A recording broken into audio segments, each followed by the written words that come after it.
बिस्मिल्लाहिर्रहमानिर्रहीम। आज मैं बात करूंगा नाज़रीन मौजूदा सिचुएशन, और इसके साथ मैं लिंक करूंगा कि जो हमारी पॉलिटिकल पार्टी या पॉलिटिकल लीडर हैं उनकी क्रेडिबिलिटी के बारे में और उनकी कंट्रीब्यूशन जो है मुल्क के लिए, उसके बारे में बात करूंगा। आपसे दरख्वास्त है कि चैनल को सब्सक्राइब कर लें और मुनासिब समझें तो दूसरे लोगों को इसको फॉरवर्ड कर दें ताकि ज़्यादा से ज़्यादा इसकी सर्कुलेशन हो सके। मैं जायज़ा ले रहा था कि बेसिकली 70s में जब जमहूरियत मुल्क में वापस आई, उसके बाद से लेके आज तक हमारी पॉलिटिकल पार्टीज़ का रवैया क्या रहा, और उसको जब कोरिलेट करें सबको रवैयों को पॉलिटिकल पार्टी कंट्रीब्यूशंस के साथ और आज क्या सिचुएशन है, ये मैं सारी चीज़ें बयान करूँगा। तो हम जाएँ अगर 70s के बीच में जब भुट्टो साहब ने दोबारा इलेक्शन करवाए तो उसके ख़िलाफ़ एजिटेशन सारी पॉलिटिकल पार्टीज़ इकट्ठी हो के एजिटेशन और मुल्क में मार्शल लॉ का नफाज इनकी वजह से लगा। इन्होंने जमहूरियत को चलने नहीं दिया मुल्क में, वो ख़त्म हुई तो ऊपर सवार हो गए ज़ियाउल हक साहब आ गए, उनका एक स्पैन जो है वो ख़त्म हुआ, तो उसके बाद जमहूरियत की एक फ़ेज़ वाइज फेज़ जो है वो पैकेजेस शुरू हो गए। बेनज़ीर भुट्टो साहब आई तो ये सारे उनके ख़िलाफ़ इकट्ठे हो गए जो आज इमरान साहब के ख़िलाफ़ इकट्ठे हुए हैं, और उनको 1.5-2 साल में उनके ख़िलाफ़ लॉन्ग मार्च भी किए, उन्होंने नो कॉन्फिडेंस भी लाने की कोशिश की, आखिरकार उनको चलता किया। वो ख़त्म हुए तो नवाज़ शरीफ साहब आ गए, उनके ख़िलाफ़ सारा कुछ, फिर बेनज़ीर साहब, फिर नवाज़ शरीफ साहब, ये सीरीज़ एक चलती रही। इस सारे अरसे में अगर आप देखें तो इन्होंने हमें दिया क्या?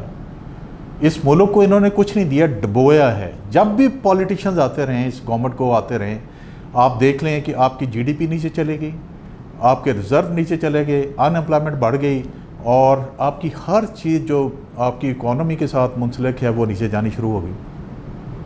मैं सपोर्ट नहीं कर रहा मिलिट्री रिजीम्स को, कभी नहीं करूँगा। मिलिट्री रिजीम्स इस मुल्क के लिए फ़िट नहीं है, लेकिन उनके दौर में आप कंपैरिजन करें, GDP भी ऊपर रहती थी, डॉलर रेट भी अनचेंज रहता था, अनएम्प्लॉयमेंट भी बहुत बेहतर थी, और आप देखें कि आपके रिज़र्व किस तरह तेज़ी से बढ़ते थे और प्रोग्रेस आपकी किस तरह कंट्री की होती थी। तो ये एक देख लें फेजेस, इनका रवैया क्या होता रहा। मिसाक़े जमहूरियत बना ली कि ये करेंगे, ये उस पर भी कायम नहीं रह सके, एक दूसरे के गले पकड़ के फिर मैदान में आ गए और उस मैदान को मैदान जंग बना लिया। हमें क्या दिया आज तक? क्या दिया है सिवाय भूख, अफलास और अपनी अंपायर खड़ी कर ली हैं हर जगह पे। जो आज बैठे हुए इनका बारी बारी मैं गिनवाऊंगा आपको, उसको आप देख लें। अभी इनकी गवर्नमेंट आ गई है, इनके ख़िलाफ़ सारे इकट्ठे हो गए। अभी पहले मैं शुरू करता हूँ ज़रा मौलाना फजलुर रहमान साहब कि आपकी क्या कंट्रीब्यूशन है। आप कश्मीर कमेटी के चेयरमैन रहे, आप फॉरेन स्टैंडिंग कमेटी के चेयरमैन रहे, कश्मीर कमेटी का इजलास आपने आज तक किसी गैर मुल्क में बुलाया, यहाँ बुलाया, कश्मीर के लिए 1% कोई प्रोग्रेस है आप बता दें हमें। पैसे आप खाते रहे हैं, जायदादें आपने यहाँ पे बनाई हैं, जब आपको कहते हैं नैब के सामने चले जाएँ आ जाएँ, आप कहते हैं मैं गिराव करूँगा कोर कमांडर के घर का और GHQ का। This is your attitude. एक आम शहरी होने के नाते आप मुल्क को ये एटीट्यूड दे रहे हैं, अवाम को दिखा रहे हैं कि हमें ऐसा बिहेव करना चाहिए स्टेट के आगे और गवर्नमेंट के आगे। बड़े अफसोस की बात है।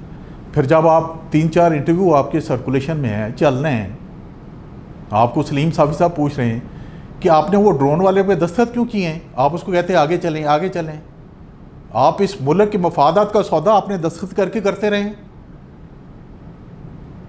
और उसके बाद जब ख़त्म नबुव्वत का आया, कानून आया, तो ओनली शेख रशीद था जिसने इसको अपोज किया, आपने उस पर भी दस्तखत कर दिए।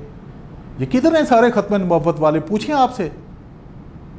और अभी जो रीसेंट इंटरव्यू आपका जो है बादामी साहब के साथ, वो पूछते हैं करप्शन के बारे में, आपके ये सारे करप्ट बैठे हुए हैं, आपने कहा corruption is a non issue for me.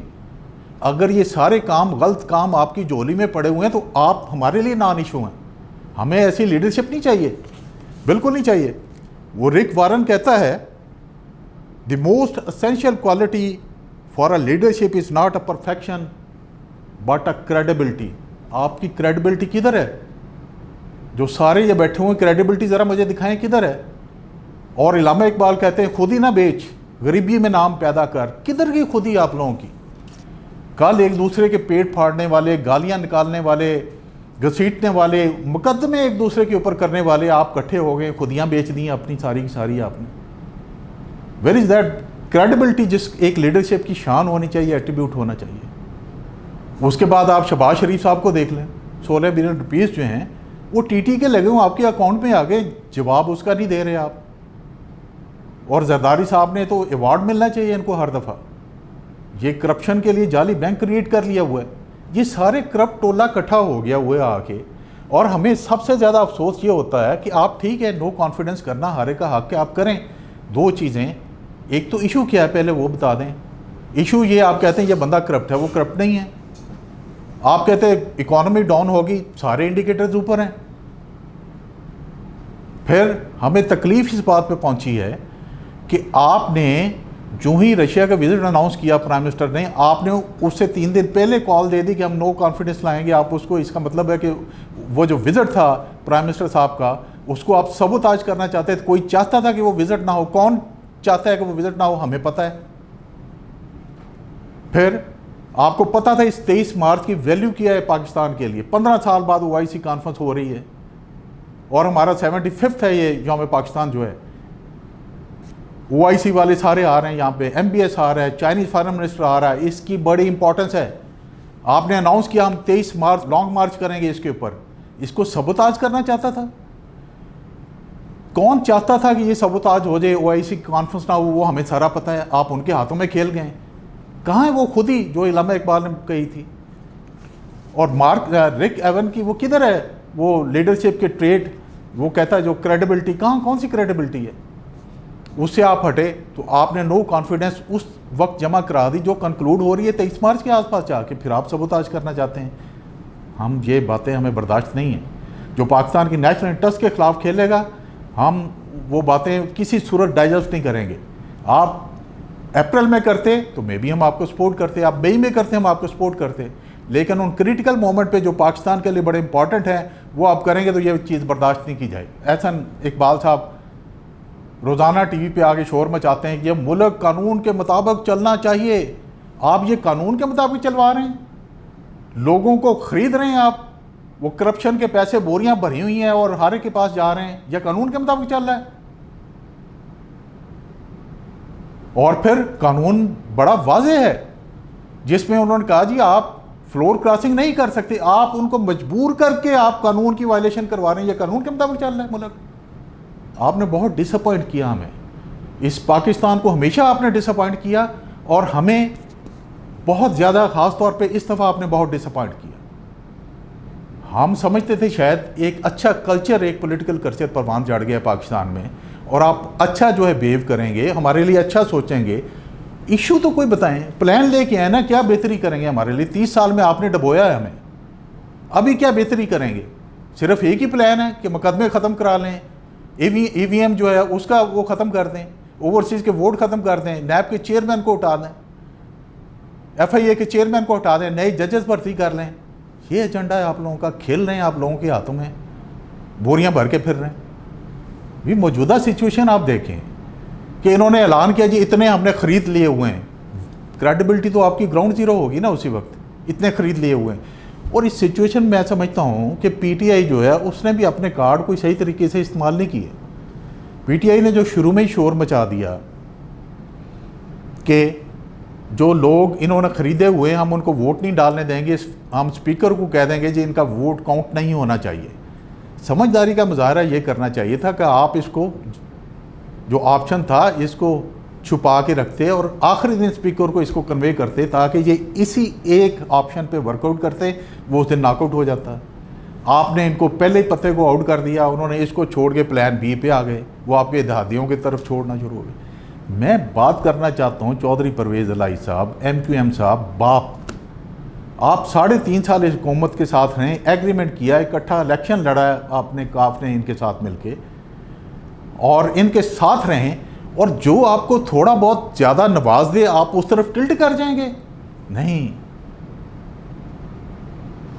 हमें बहुत फियर है इस बात का। ये चीज़ फैल रही है लोगों में, बहुत तेज़ी से फैल गई है कि आपको कोई थोड़ा सा ज़्यादा ऑफर कर दे तो आप मुल्की मफादत का सौदा कर देंगे इस तरह। ये भी मुल्की मफादत का सौदा है। जो 23 मार्च को सबूताज करना चाहते हैं आप, उनके हाथ मजबूत करना चाहते हैं। ये बेवकूफ़ नहीं है पब्लिक। अभी मैं कहता हूँ कि इस एक इवेंट ने और इस नैरेटिव ने जो अभी बिल्डअप हो गया है कि ये लोग तो किसी भी लालच में आके मुल्की मफाद का सौदा कर सकते हैं, पब्लिक आपसे मुतनफ़र हो गई है। आज इमरान खान इलेक्शन का ऐलान कर दे और इलेक्शन करवा के आ जाए, वो स्वीपिंग मेजॉरिटी के साथ वापस आएगा। इतनी उसकी पॉपुलैरिटी बढ़ गई है इस वजह से। आप लोगों का जो कल्चर है, जो अंदर का एक इंसान नज़र आया उसकी वजह से।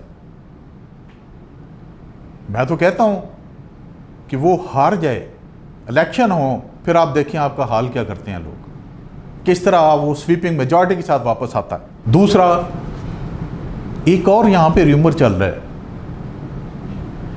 कि पीटीआई के पास कुछ ऐसे एविडेंस हैं, डॉक्यूमेंट है या एक मूवी है जो कि इन र्यूमर्स या नैरेटिव के साथ लिंक्ड है कि this movement is a sponsored movement, और वो जब अपना जलसा करना चाहते हैं डी चौक पे आके उस दिन चला देंगे। आप just think about that scenario कि अगर वो हो जाता है और एक्चुअल रियलिटी है हो जाता है, ये मुल्क कहाँ खड़ा होगा? आप लोग कहाँ पे खड़े होंगे?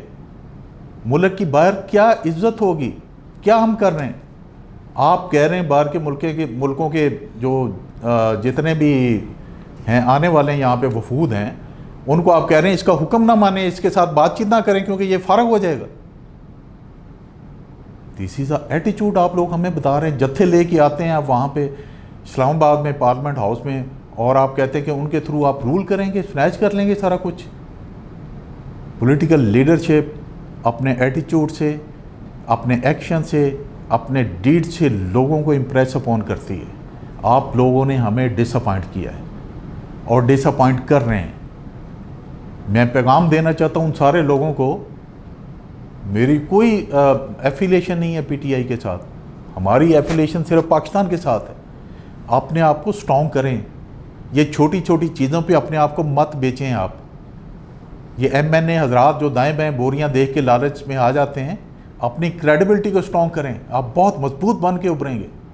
और जो एलाइज हैं गवर्नमेंट के, उनसे भी मैं ये कहना चाहता हूँ कि आपको जिस मकसद के लिए लोगों ने मैंडेट दिया था उसको पूरा करें। आप अगर आप साथ किसी के अलायंस में हैं, उसको निभाएं अलायंस को।